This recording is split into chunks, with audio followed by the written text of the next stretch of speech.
Donc aujourd'hui, nous allons corriger les exercices sur le paragraphe utiliser une expression littérale. Donc en fait, le but de ces exercices, c'est de calculer des expressions littérales pour des valeurs données de la ou des lettres. Là, en l'occurrence, il n'y a chaque fois qu'une lettre. Donc premier exercice, exercice 20, page 159, c'était sous forme d'affirmation. On vous donnait trois expressions littérales, A, B et C. Et la première affirmation, c'était pour x égale 4, A est égal à 30. C'était avec un point d'interrogation. Est-ce que c'est vrai ou faux? Pour savoir si c'est vrai ou faux, il va falloir calculer A quand x vaut 4. Donc on va écrire ceci, on va écrire que quand x vaut 4, à quoi est égal A? Alors, il faut bien penser quand on remplace une lettre par un nombre à rétablir les signes multipliés qui sont sous-entendus. Un signe multiplié sous-entendu, vous en avez un ici entre le 3 et le x. Donc lorsque je remplace x par 4, je réécris le signe multiplié entre le 3 et le 4. Donc 3 fois 4 moins 4. Une fois qu'on a fait ceci, on n'a plus qu'à calculer. Une fois qu'on a remplacé, on dit en mathématiques qu'on a substitué, on a remplacé la lettre par sa valeur. Une fois qu'on a fait ce travail-là en rétablissant les signes multipliés, on mène l'enchaînement opératoire en respectant les priorités. Donc priorité à la multiplication et on termine par la soustraction. Donc pour x égale 4, a est égal à 8, donc l'affirmation était fausse.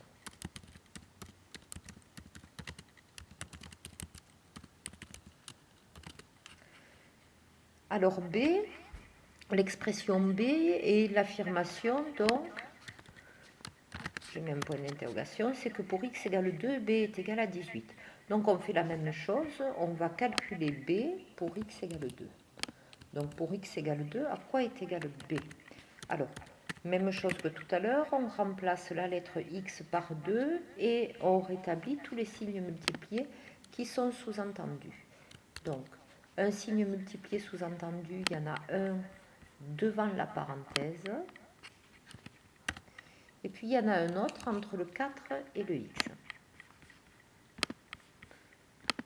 Une fois qu'on a rétabli ces signes multipliés sous-entendus, on remplace la lettre x par 2 et on obtient donc l'enchaînement opératoire 2 fois, entre parenthèses, 4 fois 2 plus 1. Donc on commence par le calcul entre parenthèses et dans ce calcul entre parenthèses, on commence par la multiplication.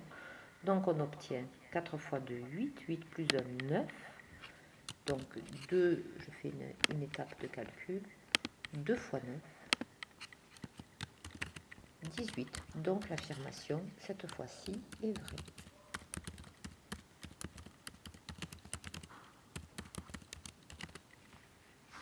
Allez, on termine avec l'expression C. Même travail que tout à l'heure. On va calculer C en remplaçant x par 0,4 et en rétablissant tous les signes multipliés qui sont sous-entendus. Il y en a un seul qui n'est pas écrit, signe multiplié, c'est celui qui est devant la parenthèse. Et dans la parenthèse, je remplace x par 0,4.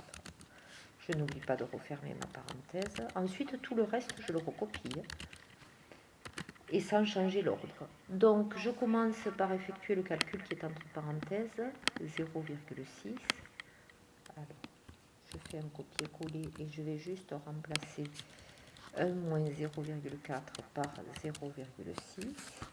5 fois 0,6, alors c'est 5 fois 6 dixièmes.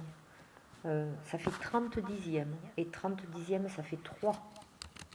3 moins 2, ça fait 1. Donc là aussi, l'affirmation était vraie.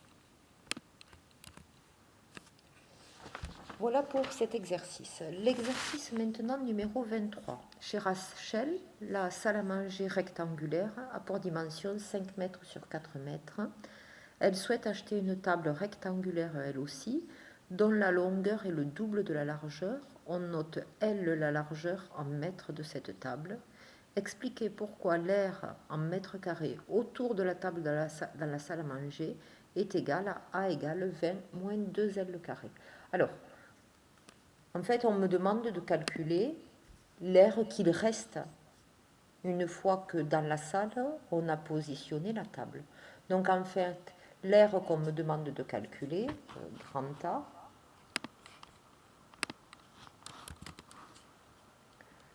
c'est donc l'air de la salle moins l'air de la table.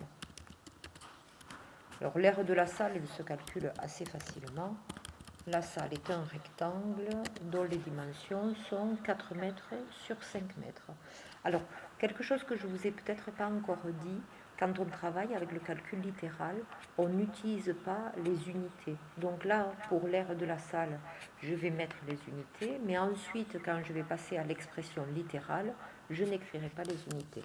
Donc l'aire de la salle, longueur fois largeur, 4 mètres fois 5 mètres, et ça nous donne 20 mètres carrés. Voilà l'aire de la salle. L'aire de la table. Alors la table, qu'est-ce que je sais? Je sais que c'est un rectangle. Donc c'est longueur multipliée par la largeur. Est-ce que je connais la longueur et la largeur de cette table? Non. Par contre, j'ai une information, c'est que la largeur est notée petit l et que la longueur, c'est le double de la largeur. Donc, le double de petit l. Comment est-ce que j'écris le double de petit l? J'écris 2 fois petit l. Ça, 2 fois petit l, c'est la longueur. Et cette longueur, je dois la multiplier par la largeur, et la largeur, c'est petit l. Ce qui me donne, en écriture simplifiée, 2 L, le produit de L par L, attention, ne s'écrit pas LL, mais s'écrit L carré. Donc, L fois L, en écriture simplifiée, L carré, et le signe multiplié qui est devant la lettre L, je peux ne pas l'écrire, et j'obtiens 2L carré.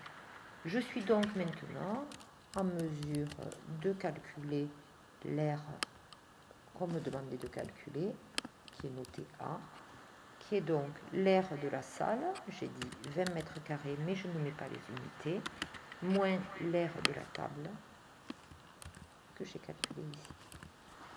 Voilà pourquoi on trouve cette expression.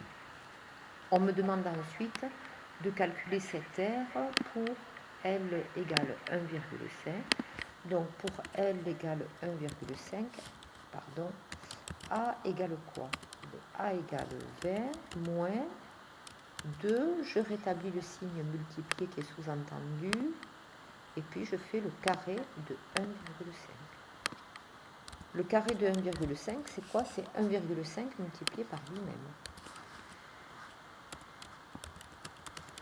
Ça donne donc 2,25. Quand on fait 1,5 fois 1,5, on obtient 2,25. On obtient donc 20 moins 4,5, donc 15,5. Donc, quand la largeur de la table vaut 1,5 mètres, l'aire qu'il reste est égal à 15,5 mètres carrés. Quand la largeur de la table vaut 2,5, combien vaut l'aire qu'il reste? L'aire qu'il reste est égal à 20 moins 2 fois 2,5 au carré. Ah, j'ai oublié de faire le carré.